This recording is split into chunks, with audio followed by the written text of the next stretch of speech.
अस्सलामु अलैकुम दोस्तों, अगर आप इस वीडियो पर आ गए हैं तो इस वीडियो को पूरा देखें। यह मुहर्रम के जुलूस का वीडियो है। अगर आप अपने दोस्तों, अपने घर वाले से मोहब्बत करते हैं, इसलिए भी ये वीडियो देखें, क्योंकि हर तरफ दुश्मन है। और ये वीडियो कहाँ का है ये भी आपको बताएंगे।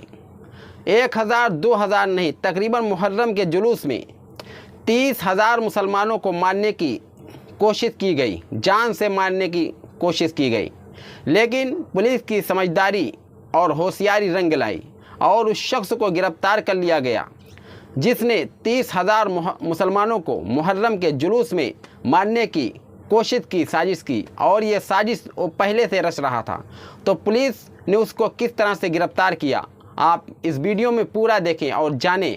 और ये वीडियो कहाँ का है ये भी आप जानें। दोस्तों, ये बहुत बड़ी साजिश है, तो इसलिए भी ये वीडियो आप ज़रूर देखें ताकि आपको मालूमात हो कि 30,000 मुसलमानों को मारने की साजिश किसने की और किस तरह से की। तो दोस्तों, ये वीडियो देखें पूरा। जुलूस को निशाना बनाने की कथित साजिश नाकाम। 14,900 जहरीले कैप्सूल बरामद। आरोपी की पहचान पुणे निवासी फैयाज प्रेमजी के रूप में हुई है, जिसे मुंबई के डोंगरी इलाके से हिरासत में लिया गया। पुलिस के मुताबिक आरोपी ने करीब 50 किलो जिंक फॉस्फाइड खरीदा था और कई दिनों तक कैप्सूल में यह जहरीला पदार्थ भरता रहा। आरोप है कि वह इन्हें जे और भाई खला से गुजरने वाले मुहर्रम जुलूस में शामिल लोगों में बांटने की योजना बना रहा था। पुलिस को एक व्यक्ति के उल्टी और पेट दर्द से पीड़ित होने की सूचना मिली, जिसके बाद कार्रवाई करते हुए संदिग्ध को पकड़ा गया। आरोपी के खिलाफ भारतीय न्याय संहिता BNS की कई धाराओं, जिनमें हत्या के प्रयास की धारा भी शामिल है, के तहत मामला दर्ज किया गया है। जांच एजेंसियां अब आरोपी की यात्रा, डिजिटल रिकॉर्ड, वित्तीय लेन देन और किसी बड़े नेटवर्क से संभावित संबंधों की जांच कर रही है। पुलिस का कहना है कि समय रहते कार्रवाई कर एक बड़ी त्रासदी को टाला गया। दोस्तों, कल मुहर्रम जुलूस में नियाज हुसैन के नाम पे ये जो कैप्सूल्स बांटी गई थी, एक पेशेंट को आज हबीब हॉस्पिटल में लाया गया जो विक्रोली के रहने वाले थे।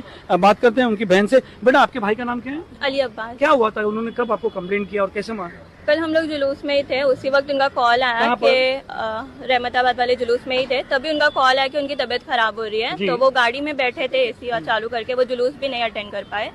फिर हम लोग घर गए तो उसके बाद भी वो कंप्लेन कर रहे थे कि पेट में बहुत ज्यादा मरोड़ हो रही है। फिर उसके बाद उनको बहुत ज्यादा वॉमिटिंग हुई रात को ही। फिर हम उनको फैमिली फिजिशियन के यहाँ ले गए, वहाँ पे उन्होंने सलाइन वगैरह चलाया, इंजेक्शन। तो हमें लगा कि मतलब फूड पॉइजनिंग वगैरह है, नॉर्मल चीज है।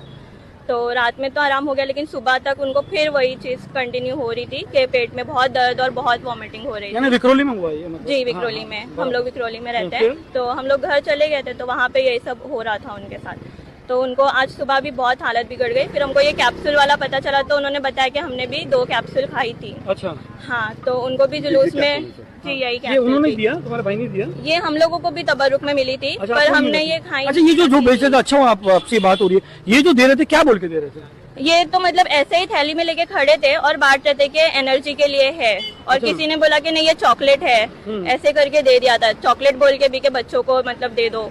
अच्छा। हाँ, पर हमने खाई नहीं रखी थी। तो जब ये कैप्सूल निकली ना घर पे, तो उन्होंने बोला कि ये हमने भी खाई थी। फिर पता चला सोशल मीडिया से कि ये पॉइजन वाली कैप्सूल्स है, तो इसकी वजह से भी तबीयत खराब हो रही है। तो फिर हमको जैसे पता चला, हम लोग यहाँ लेकर आए। तो आप डायरेक्ट यहाँ आए कि पहले मसीना में थे, फिर कैसे लगा? नहीं, हम डायरेक्ट यहाँ लेकर आए। अभी उनकी कंडीशन कैसी है? अभी डॉक्टर बोल रहे हैं कि ठीक है, पहले से वो स्टेबल है। Thank you. मुहर्रम का प्रोसेशन चालू था। मुंबई पुलिस के एक पथक को बाजू में एक व्यक्ति मिला जो कि कैप्सूल बेच रहा था या फिर बांट रहा था। तो संशय आया और उससे पूछताछ की गई, तो उसने बताया कि वो पेन रिलीफ के कैप्सूल बांट रहा है।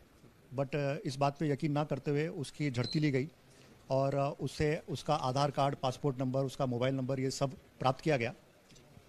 फिर कुछ घंटों के बाद एक MLC प्राप्त हुई जिसमें सलमान सैयद नाम के व्यक्ति की तबीयत बिगड़ गई थी और उसने बताया कि उसने प्रोसेशन में एक व्यक्ति से कैप्सूल ली थी और उस कैप्सूल को कंज्यूम किया था और उसकी वजह से उसकी तबीयत बिगड़ी है। तो इन दोनों घटनाओं को जोड़ते हुए इमीडिएटली एक टीम तैयार की गई और उसने तांत्रिक माहिती के आधार पर इस व्यक्ति को उठाया और फिर पुलिस स्टेशन आने के बाद उसने कबूली दी है कि उसने इस प्रोसेशन को टारगेट करते हुए एक बहुत बड़े पैमाने पे लोगों को हानि पहुंचाने की एक साजिश रची थी और उसने इसके लिए 50 किलो जिंक फॉस्फाइड नाम के एक जहरीले सब्सटेंस को ऑर्डर किया था, प्रोक्योर किया था और साथ ही में 30,000 कैप्सूल उसने ऑर्डर की थी। तो उसका जो उद्देश्य था, जो उसकी साजिश थी, वो इस प्रोसेशन में 30,000 कैप्सूल जिसके अंदर जिंक फॉस्फाइड है उसको बांट के लोगों को नुकसान पहुंचाने की थी। सर ये तो बहुत बड़ी बात है कि मुहर्रम में आए हुए हजारों लोगों को टारगेट करने के लिए बाकायदा प्लानिंग करना।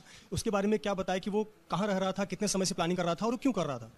ये रहने वाला विमान नगर पुणे का है और पिछले 15 दिनों से ये मुंबई में आके रुका है और इस सब की तैयारी कर रहा था।